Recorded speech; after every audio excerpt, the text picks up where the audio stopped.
Hello hello I love you এই যে কালকে আমু কেন ঠিক আছে কালকে আমু বন্ধুগুলো লগে আসি পর কথা কম কবে বিয়ে করছো?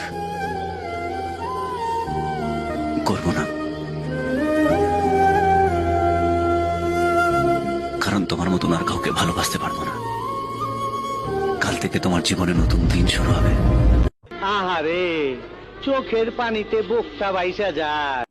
একটু আড়াল হলে কেন মনে খোরাক জাগে, তোমার সঙ্গ পেলে কেন দেহ শিউরে ওঠে। এই গান শুনে বলো ছেড়ে যাবে না কখনো, তোমার মতো কি আছে বলো। বুঝো না এই ব্যাপারটা? উড়ছি আমি তোর প্রেমেরই